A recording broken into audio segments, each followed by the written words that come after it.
Marcos capítulo 7, de 24 a 30. Diz assim a palavra do nosso Deus: levantando-se, partiu dali para as terras de Tiro e Sidom, tendo entrado numa casa, queria que ninguém o soubesse. No entanto, não pôde ocultar-se, porque uma mulher cuja filhinha estava possessa de espírito imundo, tendo ouvido a respeito dele, veio e prostrou-se-lhe aos pés. Essa mulher era grega, de origem sírio-fenícia, e rogava-lhe que expelisse de sua filha o demônio. Mas Jesus lhe disse: deixa primeiro que se fartem os filhos, porque não é bom tomar o pão dos filhos e lançá-lo aos cachorrinhos.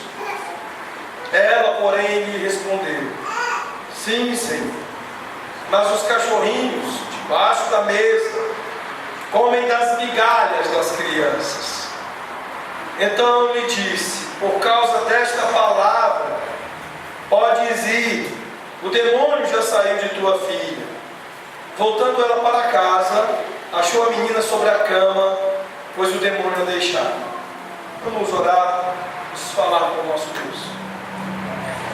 Santo Pai, Deus nosso, nós te bendizemos, nós nos alegramos no Senhor, porque, ó Pai, nós temos o enorme privilégio de sermos contados como parte do teu povo, sermos chamados o teu povo, nação do Senhor, santa, exclusiva, uma propriedade comprada por ti mesmo, ó Pai, quando destes ao teu Filho, antes da fundação do mundo, e Ele mesmo a comprou, com obra cara, alto preço, para nos fazer povo, quando antes éramos inimigos, Deus. Ó Deus, nós te bendizemos por este grande privilégio, pela grande obra de salvação, por que fizestes possível, ó Deus, estarmos aqui reunidos nesta noite para adorar o teu nome, para render ao Senhor louvores, exaltação, ofertarmos do nosso próprio coração, dos bens, dos recursos que o Senhor nos dá. E agora, ó Deus, podemos ouvir a voz do Senhor, a tua palavra, que será, ó Deus, depois de lida, explicada e aplicada para o benefício das almas dos filhos e filhas do Senhor que esta noite. E, ó Deus, certos da necessidade que temos, ó Pai, da continuidade da tua graça, da tua ação, ó Pai, dela, através do poder do Espírito, que nos ilumina, que nos conduz, não apenas na exposição, na fidelidade da correta exposição desse texto, mas também em fazer cada um dos teus filhos e filhas sinceros, ouvintes sinceros na presença do Senhor. Não cisternas rotas, cheias, mas corações vazios, prontos para serem enchidos pela tua palavra, totalmente reverentes, ó Pai, certos de que precisam ouvir do Senhor as santas instruções. Ó Pai, fala aos corações dos teus filhos, diga a eles, ó Pai, a partir desse texto que será exposto, as verdades, as vontades, as ordens do Senhor para o seu modo de viver. É o que nós te pedimos, Senhor, não no nosso nome, mas unicamente confiados no nome do nosso mediador perfeito, o nosso perfeito Redentor, Senhor Jesus. É no nome dele que oramos. Amém. Meus irmãos, Ang Lee é um famoso diretor chinês. Fez alguns filmes conhecidos, certamente os irmãos talvez não conheçam muitas das suas obras, mas é um ganhador do Oscar, que acabou chamando muita atenção em uma entrevista que deu por conta de uma afirmação. Ele disse: eu sou um andarilho, um estrangeiro, e não há no mundo um único ambiente em que eu possa dizer que eu pertenço totalmente. Esta frase de Ang Lee chamou a atenção de Derek Thomas, um dos pastores da primeira igreja presbiteriana de Jackson, e Ele diz que essa frase de Egli chamou muita atenção. É uma frase pesada, uma afirmação pesada. Não há um único lugar do mundo que eu possa dizer que eu pertenço. Isso pode soar estranho, né? É uma pessoa que se anuncia como uma pessoa não apenas estrangeira, mas estranha. Ele não tem um lugar, ele aparenta ter a identidade comprometida, ele tem dificuldade de ser adequado. Nós poderíamos dizer que essa declaração aponta para alguém que poderia perfeitamente ser definido como alguém desajustado. Porque esta é uma forma de desajuste. Você ser uma pessoa estranha aos lugares, aos ambientes que você frequenta. Mas a grande verdade é que dentre vocês, em um determinado momento da vida, já se sentiu assim também. Por mais estranho que isso possa parecer, vocês já se sentiram desajustados, inadequados, não pertencendo completamente a um determinado lugar. Há pessoas que tentam se ajustar, se adequar à igreja, não conseguem, mas também não são pessoas que estejam tão à vontade assim na sociedade ou em muitos lugares lá fora. Há pessoas que são extremamente solitárias.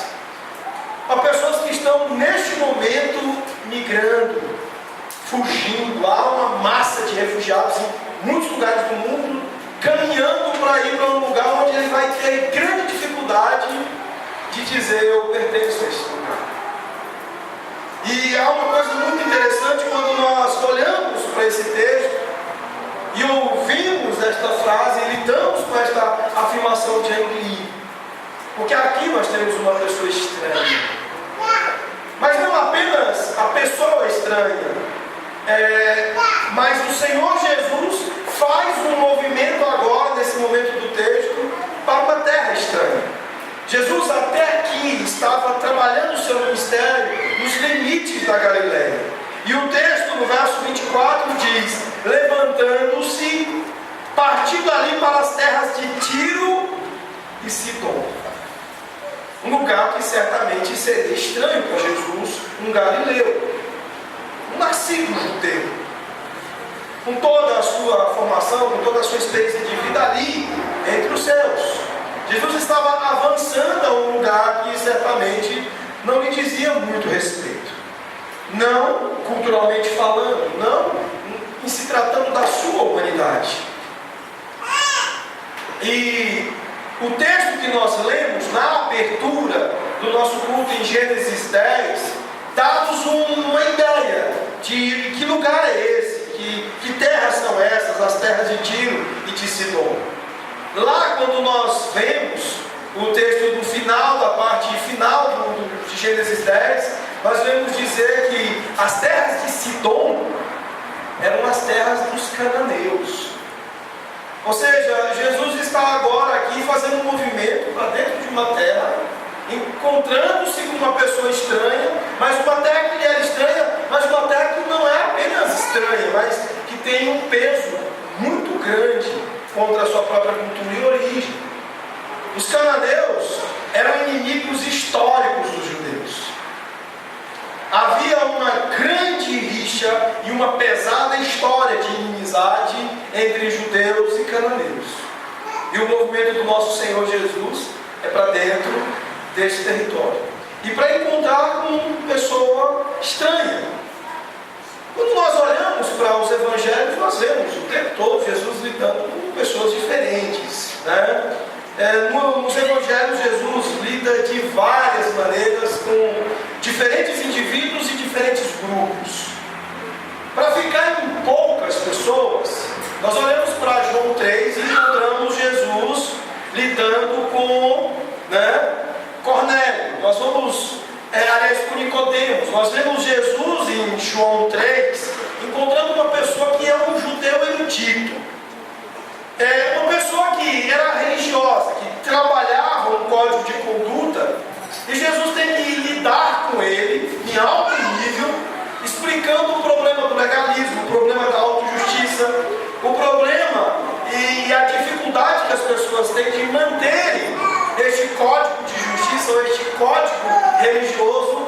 fato satisfaça a Deus e possa ser chamado de uma religião verdadeira. E ele faz isso em alto nível, uma conversa de altíssimo nível. Em João 4, a transição já apresenta-nos Jesus conversando com aquela mulher do poço, com a mulher samaritana. Uma mulher que era de um povo que também não se dava com os judeus. E uma mulher que certamente não apenas era gentia, não apenas era de um povo que não se dava com os judeus, mas uma mulher que estava numa categoria intelectual, moral muito abaixo de Nicodemos. Aquela mulher, ela tinha tido outros maridos antes, e como Jesus mesmo diz na conversa, uma conversa dura, difícil. Ele diz: este que tu tens agora também não é teu marido. Uma conversa que para muitas pessoas poderia soar como uma deselegância do nosso Senhor. Mas o fato é que estes textos, estas dinâmicas do Evangelho nos mostram que Jesus lidou com pessoas diferentes e de diferentes maneiras. E nos dois casos que eu estou citando aqui, tanto de Nicodemos quanto da mulher samaritana, é que apesar da abordagem diferente de Jesus, o conteúdo era o mesmo.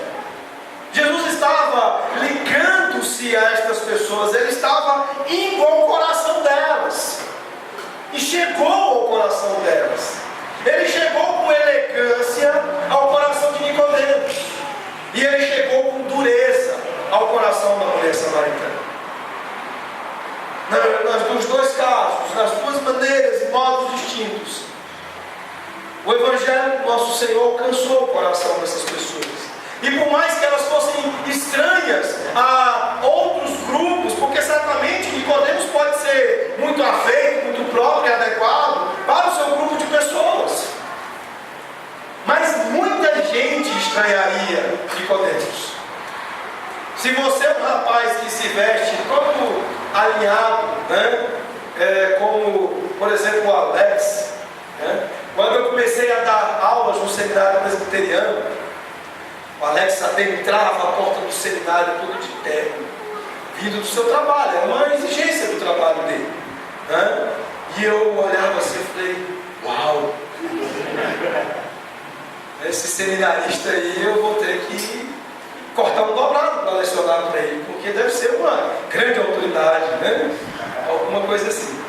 Mas imagine o Alex, que se não estivesse entrando no seminário presbiteriano, imagine ele entrando em alguma escola de música alternativa, desse tipo de música nova que se faz hoje por aí. As pessoas iam achar ele um esquisito, um estranho. Ou seja, o fato de existir grupos distintos e diferentes pessoas gera estas coisas, gera essas dificuldades de aceitação, de adequação, de inserção, de apropriação, de dizer, de fato eu pertenço a este povo, a este lugar. Mas o Evangelho lida com todas essas categorias e as transcende. E isso é magnífico. E esta é uma das coisas maravilhosas que nós encontraremos aqui nesse texto. Meus irmãos, nós estamos diante de das passagens mais incríveis das Escrituras. Esta pequena narrativa nos mostra coisas incríveis a respeito de Jesus e coisas incríveis a respeito de uma mulher estranha, de uma mulher estrangeira, mas também estranha. E é sobre isso que eu gostaria de meditar com os irmãos nesta noite, sobre estas grandes verdades que nós encontramos nesse texto. Mas eu gostaria de pensar com vocês a respeito de duas palavras aqui nesse texto que são bem destacadas e que por trás delas estarão essas verdades: cães e migalhas. Sobre cães e sobre migalhas. Por trás dessas duas palavras nós vamos encontrar atuações marcantes e verdades incríveis para as nossas vidas. Quando nós olhamos para essa história e para estas duas palavras associadas, nós vamos ver como Jesus traz para fora uma grande fé, uma incrível fé. Por ele mesmo nominado, conforme essa passagem, a passagem paralela desse texto em Mateus 15, quando o evangelista Mateus registra esse mesmo episódio. Uma fé que o Senhor provoca para que venha afora. E a partir dessa mulher e da fé que Jesus provoca em seu coração para que se expanda para fora, nós vamos observar e aprender grandes coisas para as nossas vidas. Coisas que eu gostaria de considerar e aplicar com vocês nesta noite, para que vocês saiam daqui dando valor à fé que Jesus plantou, provoca, produz no coração de vocês. E que vocês tenham uma consciência mais vívida desta mesma fé, para alimentar dos meios de graças, das disciplinas espirituais mais importantes e possivelmente das mais negligenciadas nos nossos dias, a oração. O que cães e migalhas tem a ver com fé nesse texto e tem a ver com oração? Vamos pensar sobre isso. Primeira coisa que eu gostaria de chamar a atenção está no verso 27. O versículo 27 ele diz assim: mas Jesus lhe disse: deixa primeiro que se fartem os filhos, porque não é bom tomar o pão dos filhos e lançá-lo aos cachorrinhos. Jesus está tornando muito difícil a vida dessa mulher. E isso é algo incrível, por mais que isso possa parecer algo difícil de ser degustado, entendido, compreendido aqui. Jesus está dificultando as coisas para essa mulher. E antes de falar propriamente de Jesus dificultar as coisas para ela, eu gostaria de voltar de novo no verso 24 e fazer algumas observações.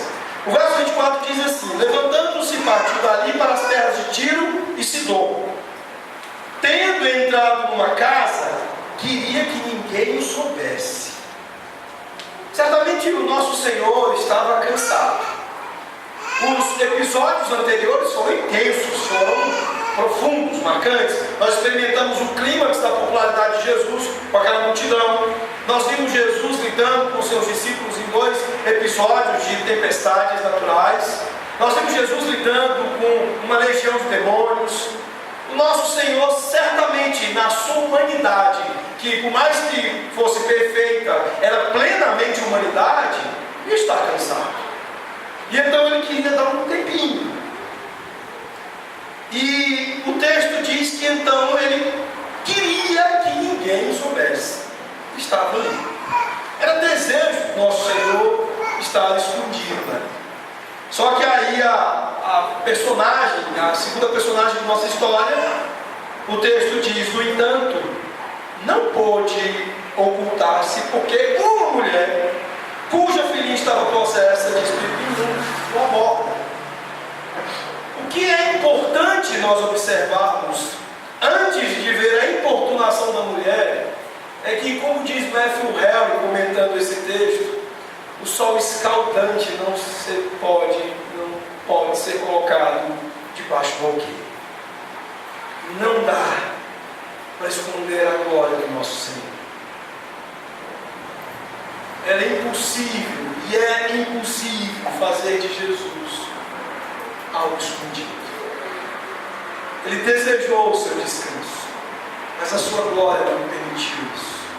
Jesus teve que lidar, humanamente falando, com a sua divindade, com o fato da sua glória e da beleza que esta mesma divindade conferiu a esta humanidade encarnada e criada perfeita.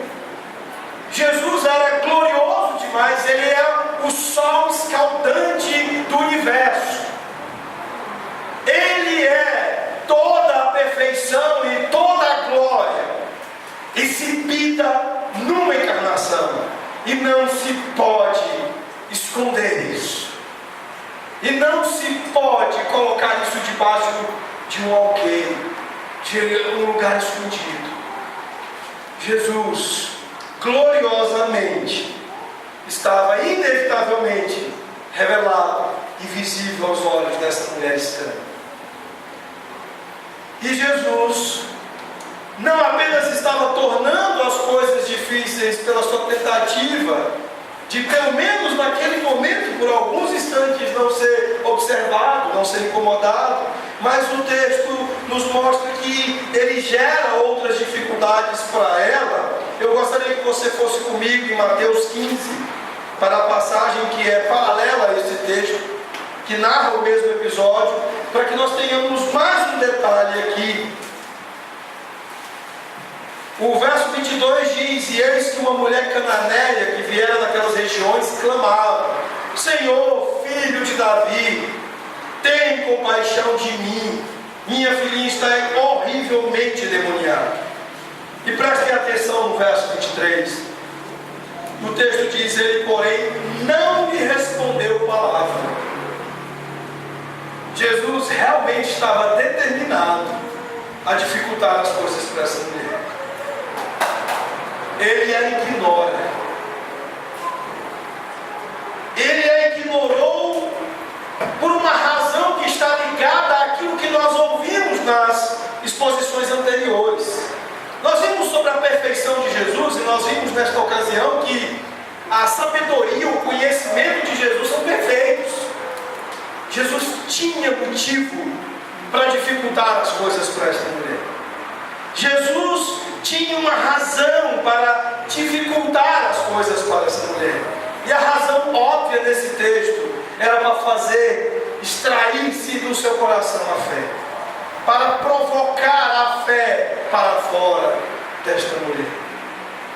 Uma coisa que nós temos dificuldade de entender é que a fé, meus irmãos, não é um simples instrumento. Ela é muito mais rica e mais preciosa do que costumamos entender. Nós vimos, por exemplo, nas exposições sobre as duas tempestades, que Deus usa das panelas de pressão, das dificuldades, das adversidades e das tempestades para testar a nossa fé, para que elas se fortaleçam, para que a nossa fé se mostre viçosa, capaz, eficiente, presente. E o que é, no fim das contas, a fé? A confiança exclusivamente nele. A confiança de dizer: eu não posso me ajudar, só Deus pode me ajudar. Os nossos dias têm ofertado um falso evangelho e uma ideia de uma fé que é fácil, de uma crença fácil. Nas exposições que nós vimos pela manhã, nós temos aprendido com a vida de Jó que a confiança em Deus não será coisa fácil, e que o grande laboratório que Deus por vezes usa e nos submete para provar, testar, para provocar a nossa fé é justamente o sofrimento, e às vezes pesados sofrimentos como o de Jó. A fé foi feita para momentos difíceis, e por isso Jesus está dificultando as coisas para essa mulher. A fé nunca será evidenciada na sua mais clara beleza, senão em momentos duros, difíceis como esse aqui. É muito fácil nós cantarmos muitas das canções que nós cantamos, como dizer que Cristo é tudo em mim, Ele é a minha vida. É muito mais difícil quando você faz isso com um fuzil apontado para a sua cabeça, como muitos cristãos estão neste momento com Boko Haram, com o Estado Islâmico e em tantos outros lugares do mundo onde não há liberdade religiosa. A fé destes é provocada, é arrancada para fora. A mesma fé daqueles cristãos egípcios coptas que estavam naquela praia e nos momentos que antecederam o corte de suas cabeças, cantavam hinos e recitavam trechos da palavra do Senhor. Com Deus, no momento difícil e pesado, arrancando de seus corações a confiança exclusiva nele.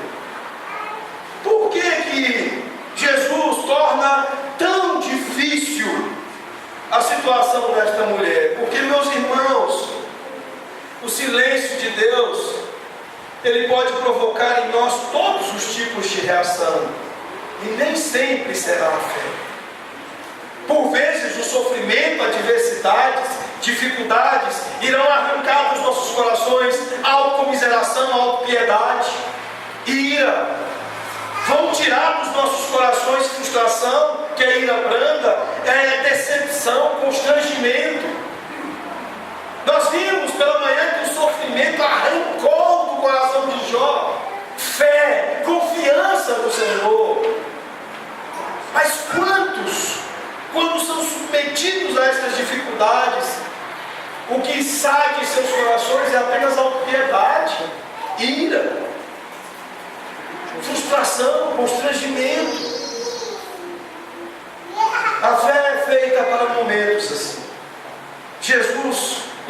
em seu perfeito conhecimento e em sua perfeita sabedoria sabia disso, e então ele torna as coisas difíceis para essa mulher. O que Jesus está fazendo aqui não é coisa simples. Ele primeiro não queria ser incomodado, depois a mulher foi lá importuná-lo, ele a ignorou, e o texto diz que a conversa continuou se tornando difícil para a mulher. Se nós voltarmos ao texto de Marcos, acompanhe comigo novamente em Marcos. Ele diz no verso 27, mas Jesus lhe disse: deixa primeiro que se fartem os filhos, porque não é bom tomar o pão dos filhos e lançá-lo aos cachorrinhos. Jesus agora revela para esta mulher a condição ruim dela. Ela era alguém fora da aliança de Deus. E Jesus a trata como um cão. Olha, você é parte dos cães. Difícil. Imagine como muitos de nós reagiriam. Sairia dali de cabeça baixa, cheio de autopiedade, zangados. É tudo bem que eu sou isso, mas Jesus não podia jogar na minha cara. Para quê? Mas Jesus torna as coisas difíceis para ela. E é preciso lembrar que Ele vai tornar as coisas difíceis para você. Nosso convite ao discipulado são convites que por todo o Evangelho se apresentam de formas duras, difíceis. Aquele que quiser me seguir, que tome a sua cruz, negue-se a si mesmo, renuncie às coisas preciosas, se desglorifique, se renuncie em vários aspectos, como autogratificação e tantas coisas com as quais nós lidamos, e me siga numa vida de dificuldade. Ele vai tornar as coisas difíceis para você. O falso evangelho lá fora está dizendo para você que não, que você vai se tornar um filho do rei do mundo, então você é um filhinho de papai gospel. Filho de rico anda de carrão, pode tudo, apronta todas impunemente. E há uma ideia velada por aí no mundo gospel de que o evangelho do crente pode tudo. Não é esse o nosso convite no evangelho do discipulado de Jesus. É para provarmos as dificuldades às quais Jesus nos submete e que tornam as coisas difíceis para nós. Você está sendo chamado todos os dias a amar pessoas que são diferentes de vocês, a amar pessoas que farão coisas que desagradam vocês, a confiar em Deus num país mergulhado numa crise terrível, a confiar em Deus em circunstâncias e situações onde você teoricamente vai querer racionalizar e dizer: não há motivos para eu seguir essa linha. Mas Deus te chama, te convida a aceitar, a submeter-se às dificuldades que Ele impõe à sua vida. Ele vai tornar as coisas difíceis para você. Mas essa mulher aqui não era fácil. Ela também tornou as coisas difíceis para Jesus. Vejam comigo o verso 28. Ela, porém, lhe respondeu: sim, Senhor, mas os cachorrinhos debaixo da mesa comem das migalhas das crianças. Nós podemos com alguma segurança dizer que essa mulher é o Jacó do Novo Testamento.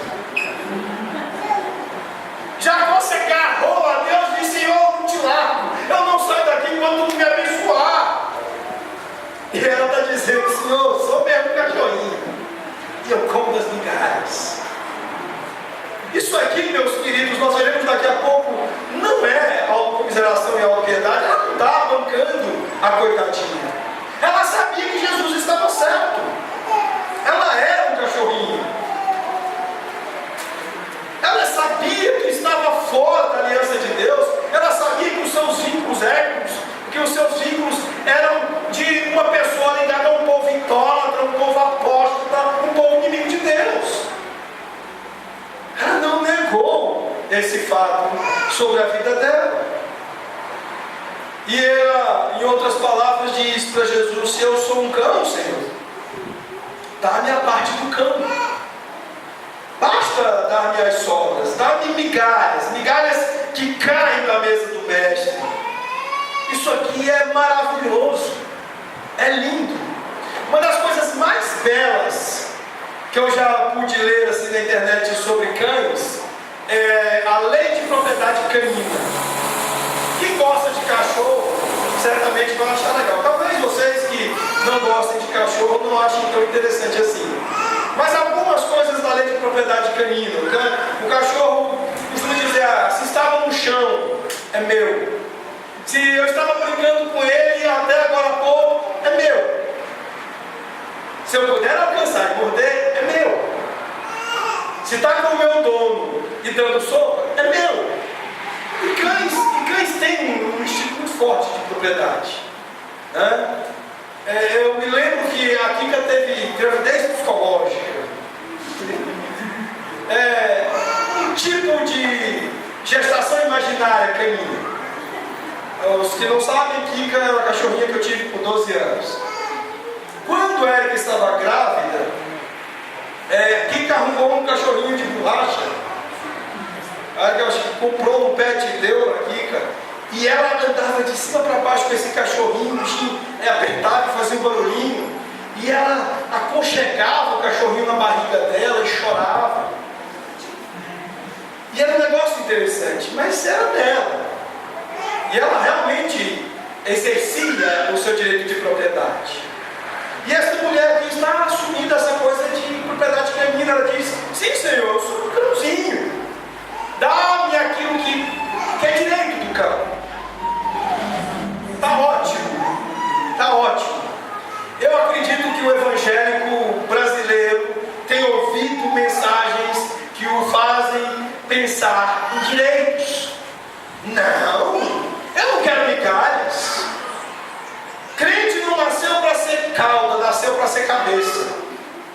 São coisas desse tipo que nós vemos entre nós. Esta mulher sabia que o mais importante aqui era reconhecer a sua condição, reconhecer o que Jesus estava dizendo sobre o que ela era e contentar-se com as expressões da graça e da misericórdia de Jesus possíveis nessa sua condição. Ela não está aqui focada, preocupada em direito, porque ela sabia que não merecia. Se nós olharmos, por exemplo, para 2 Samuel, nós vamos ver Abner agindo de forma totalmente diferente. Eu sou um cão, então eu vou embora, não é comigo. Ela não. Ela diz: então me dê a parte do cão. Eu aceito as migalhas, elas me servem. E essa é uma bela expressão de simplicidade da fé que estava sendo arrancada para fora do coração desta mulher. A maioria destas pessoas com quem Jesus lida aqui no Evangelho de Marcos estão vivendo os primeiros momentos da sua fé, a infância da sua fé. E há uma grande beleza neste momento na vida desses irmãos. Há uma grande simplicidade na fé desta mulher, assim como houve de irmãos de outras narrativas anteriores a essa. Esta mulher, como eu disse, é o Jacó do Novo Testamento. Ela está discutindo com Jesus. Ela está certa de que ela precisava receber algo de Cristo. E aquilo que Jesus estava disposto e era certo de que ele podia dar, estava bom. Porque ela sabia que não merecia. Ela tinha consciência de que qualquer coisa que viesse da parte de Jesus era graça. E seria muito mais, estaria muito acima do que ela podia esperar ou imaginar. Cirilo de Alexandria, ele falando sobre esta passagem, ele diz o seguinte sobre a oração: há um sentido em que na oração nós precisamos observar que é que nós devemos orar de tal maneira, de modo a fazer com que Deus fique envergonhado se Ele não conceder o nosso pedido. E só há uma coisa que constrange o coração de Deus: a simplicidade da fé, a humildade, a entrega daqueles que desistem de si mesmos e dizem: só tu, Senhor, pode me ajudar. Há expressões, há afirmações da história da nossa igreja que nos mostram justamente isso, de que as pessoas só experimentaram as grandes bênçãos e as grandes respostas de Deus quando desistiram delas mesmas e compareceram diante do Senhor e disseram: só tu, Senhor, pode me dar o que eu preciso. É isso que constrange o Senhor. E essa mulher soube comparecer na presença do Senhor de modo correto, da maneira que faz com que o Senhor diga: epa, agora sim. Vejam comigo no texto, olhem como é que é a reação de Jesus, primeiro em Marcos e depois nós vamos para Mateus. Vamos pegar o verso 28, pegando a resposta dela e depois a resposta do nosso Senhor. Ela, porém, lhe respondeu: sim, Senhor, mas os cachorrinhos debaixo da mesa comem das migalhas das crianças. Então lhe disse: por causa desta palavra, podes ir, o demônio já saiu de tua vida. Vamos dar uma olhadinha lá em Mateus agora, Mateus 15.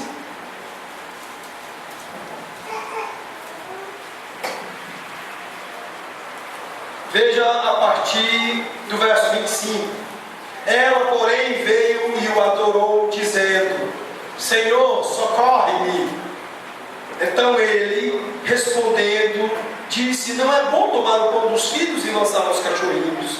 Ela, contudo, replicou: Senhor, sim, Senhor, porém os cachorrinhos comem das migalhas que caem da mesa dos seus donos.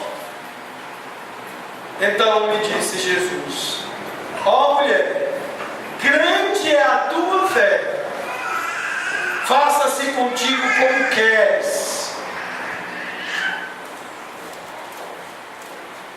Faça-se contigo como queres. E desde aquele momento, a sua filha estava livre do demônio.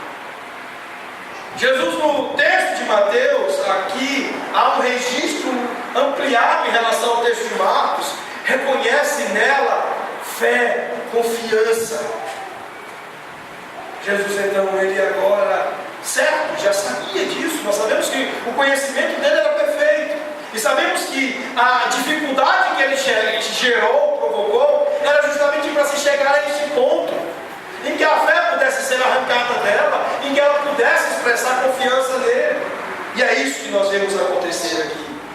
Essa mulher está fazendo exatamente aquilo que o Senhor esperava que ela fizesse.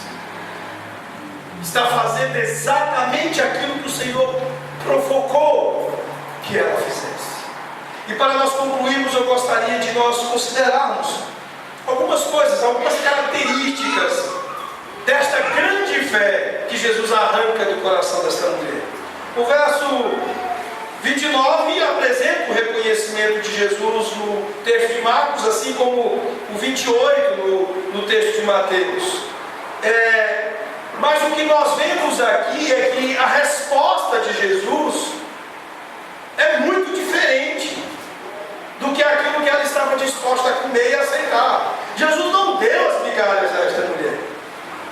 O texto diz que a filha desta mulher foi curada, os demônios saíram dela, foram expelidos dela. Isso não são migalhas. Jesus não deu a ela migalhas. Ele deu um bom alimento para ela. Ele deu uma boa resposta a ela. Como o texto de Mateus diz: como tu queres. Assim Jesus deu a ela. E há algumas coisas da atitude dela que mostram, que explicam por que Jesus a responde dessa forma. Os versículos 26 apontam para o seu arrependimento.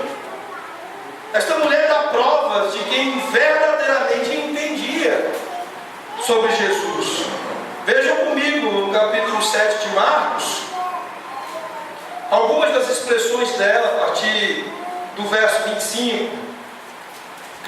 Ela se achegou a ele e o texto diz: tendo ouvido a respeito dele, prostrou-se-lhe aos pés. Ela reconheceu quem Jesus é. E essa é a primeira coisa importante a respeito do arrependimento dela. Ela sabia quem era Jesus. Na quarta-feira nós tivemos o encontro de homens com um estudo sobre a ótica do Evangelho. Nós vimos o quanto isso é indispensável para que a nossa percepção sobre o pecado, sobre a nossa própria vida e sobre a presença do Evangelho na nossa vida é necessário. Ter a apreensão correta de quem Deus é, da sua santidade, do seu ser, das suas perfeições. E essa mulher, por mais que o seu conhecimento não fosse tudo o que se podia saber sobre Jesus, estava correto. Tendo ouvido sobre Jesus, ela prostrou-se-lhe aos pés. Ela sabia que Ele era o Senhor. Ela sabia não apenas que Ele era o Salvador, mas que Ele era o Senhor. Isso evidencia o seu arrependimento. Isso mostra, através das suas ações diante do Senhor, que ela tinha uma compreensão não apenas intelectual da pessoa e da obra de Jesus, mas da necessidade de estar curvado-se diante dele, rendido-se diante dele. Isso certamente mostra que ela tinha também consciência de si mesma, ela sabia quem ela era, e a sua resposta a Jesus mostra isso. Ela diz: sim, eu sou um cãozinho, um cachorrinho, dá-me a comida dos cães. Ela sabia quem ela era. Isso também está na base, isso também mostra a sua condição de um verdadeiro arrependimento. Nós falamos que Jesus nos força, que Ele nos leva a essas dificuldades para que venhamos nos autodesglorificar, que venhamos a desistir da autoconfiança, para que possamos assim confiar nele e o glorificar. Isso está na base do arrependimento. Tua fé não será verdadeira, tua oração não será verdadeira se não houver arrependimento em teu coração. Quantas vezes as suas orações são orações ruins, porque você ora diante de Deus sem arrependimento, sem uma consciência adequada de quem Deus é, de quem Cristo é, e sem uma consciência adequada de quem você é. Existem pessoas lá fora orando, decretando coisas. Esta mulher, ela aborda Jesus com títulos que mostram o seu entendimento, mesmo que limitado, da pessoa de Jesus e a compreensão clara demonstrada nas suas ações da sua enorme e total necessidade dele. Ela sabia que precisava de Jesus. Mas é uma outra coisa, além do seu arrependimento, a sua persistência. A segunda parte do verso 26 e o verso 23 de Mateus 15 mostra que essa mulher, ela não apenas estava arrependida, mas ela estava profundamente determinada. Ela insistiu no Senhor. E o silêncio de Jesus não a desanimou. Assim como nós vimos que aconteceu com Jó. O silêncio de Deus não fez com que Jó desistisse, jogasse a toalha. Ele persistiu. Aqui nós vimos a frieza dos discípulos. Lá em Mateus, no texto de Mateus, os discípulos: manda essa mulher embora, está aqui incomodando. A frieza deles não a fez desistir, não a desanimou. Haverá momentos em que pessoas irão desanimar você, tentarão desanimar você, mas é importante entender que essa nossa disposição, a nossa confiança no Senhor, é alimentada não apenas por arrependimento, mas por persistência. E por muitos modos a Escritura vai trabalhar um jogo de palavras em torno desta expressão, falando de permanência, da necessidade da permanência, da constância. Paulo escreve uma carta inteira aos Gálatas por conta da inconstância deles. Eles não eram persistentes, pelo contrário, eram inconstantes. E o estatuto de não aliança desta mulher também não a impediu de persistir com o Senhor, de insistir com o Senhor. Mas o verso 28 agrega uma outra característica importante à fé desta mulher.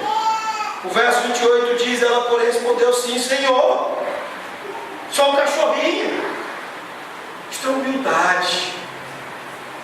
Humildade começa em você ter uma postura correta diante do Senhor.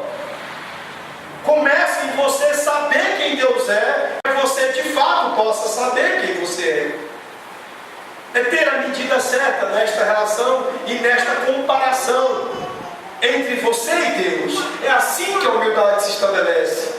Uma fé humilde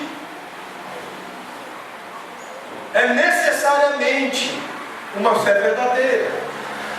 E não haverá fé verdadeira se não houver humildade. Sim, Senhor, eu concordo, eu sou um cão, mas até mesmo os cães são seus. Estou vindo para você como um cão. Eu entendo que eu não mereço nada do Senhor, mas eu acredito que até mesmo as suas sobras de comida podem me satisfazer plenamente. Essa seria uma ótima paráfrase do que a mulher respondeu a Jesus. Isso mostra a humildade, uma disposição necessária a uma grande fé. E essas são as coisas que esta mulher nos traz, nos mostra aqui. Nós vimos aqui um episódio incrível. Jesus, um Senhor incrível, impossível de ser escondido, dada a grandeza, a magnitude da sua glória, tornando as coisas muito difíceis para uma mulher que buscava. Mas uma mulher obstinada, difícil, a Jacozinha do Novo Testamento, reagindo com arrependimento, sendo arrancada dentro do seu coração para fora até Jesus, também numa insistência e ao mesmo tempo uma grande humildade diante do Senhor. Meus irmãos, nós precisamos destas coisas. Você precisa destas coisas. Nós precisamos nos lançar numa vida de oração. Nós precisamos nos lançar aos pés do nosso Senhor confiadamente, sabendo que as coisas serão difíceis. Ele fará com que em muitos momentos as coisas sejam difíceis para nós. Mas faça as coisas difíceis para o Senhor. Esse é o resultado da obra que Ele provoca, que Ele está fazendo nos nossos corações. Ele produz gente assim. Ele produz gente insistente. Gente que a qualquer instante, a qualquer medida, qualquer coisa, está correndo aos seus pés e dizendo: Senhor, só Tu pode dar aquilo que eu preciso. Os nossos filhos, eles são mais ou menos como deveriam ser com Jesus. A Débora, gente, é impressionante. Ela, até mais do que as outras, Ana Clara era muito mais independente do que ela. Sara era bem independente, mas era do tipo mais dengozinha. Do tipo assim, que se encostava em qualquer cafuné, mas Débora não. Está o tempo todo pedindo coisas pra gente. Papai, eu estou no meio de um raciocínio, de um texto, de alguma coisa, preparando uma aula. A Débora: papai! E aí ela chega: papai, eu preciso disso. O tempo todo, e ela é insistente. Há momentos de desobediência, mas vamos descartá-los. E vamos ver apenas o senso de necessidade que ela tem. Papai, eu estou precisando. Papai, eu estou precisando. Papai, eu estou precisando. Seja assim com Jesus. Seja como a Jacozinha do Novo Testamento. Insista com o Senhor, diga: Senhor, eu preciso. Senhor, eu preciso me tornar mais manso. Eu não posso continuar sendo tão irado. Senhor, eu preciso ser mais amável com os meus irmãos. Ah, Senhor, eu preciso de tanta coisa, Senhor. Eu posso fazer uma listona enorme para o Senhor. É isso que Ele está provocando em você ao fazer as coisas difíceis para você. É isso que Ele quer. Esse é o objetivo dEle. Essa é a intenção dEle. Ele quer que você se lance sobre Ele. Não é isso que o apóstolo Pedro recomenda quando ele vai falar da ansiedade? Não sejam ansiosos, antes lancem toda a ansiedade de vocês sobre Deus. Estão angustiados com a crise política? Ore. Estão angustiados com a questão de emprego, salário, supermercado, contas, violência, guerra civil, o que seja que possa estar se configurando pelo Brasil? Ore, ore, ore, ore, ore. Peça ao Senhor, diga: Senhor, eu preciso de Ti. É isso que nós aprendemos aqui. Confie no Senhor, insistentemente, humildemente. Vamos orar.